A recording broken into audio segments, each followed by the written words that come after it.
ते आंबा 3-3 फूट. त्याच्यामध्ये परत आपण मोहगणीचं झाड लावलं बघा, हे मोहगणीचं. आणि नारळ ते नारळ 12 फूट. अशा पद्धतीने आपण ही पूर्ण बाउंड्री लाईन लावलेली आहे. ही पूर्ण बाउंड्री लाईन बघा. त्यानंतर तुम्ही इकडे बघा.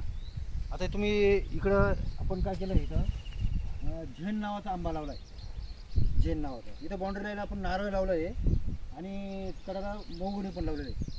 तर प्रत्येक एंड पॉईंटला आपण नारळ लावलं आहे. आता इथं काय बघा तुम्ही, हे आंबा ते आंबा अंतर हे 3 फूट आहे. त्यानंतर आंबा ते आंबा गल्लीचं अंतर हे 12 फूट. त्याच्यानंतर आपण 3 फुटावर परत पेरू घेतला. पेरूचं अंतर आहे 2-2 फूट. म्हणजे आंबा ते पेरू किती झालं 3 फूट. आणि आंबा ते आंबा 12 फूट.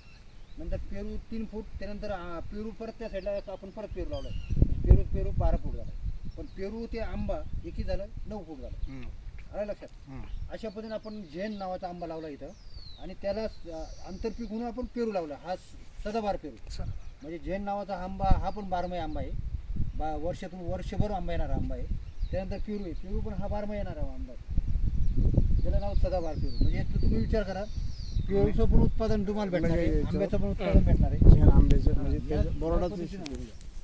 तुम्ही इकडे बघा, इथं बोर्डवर लिहिले तुम्हाला झेन आंबा लागवड किती बाय किती केलेले 12x3. नंतर पेरूचं 12x2. अशा पद्धतीनं 12x2 3वर 1512 झाडं बसतात. नंतर पेरूचे 12x2 वर 2268 झाडं बसतात. अशा पद्धतीने आपण पेरू आणि आंब्याची जी माहिती घेतली, याच्यापासून आपण लाखोचे उत्पादन घेऊ शकतो. अशा पद्धतीने तुम्ही करता. धन्यवाद. माझा नंबर आहे 99 22 59 0860.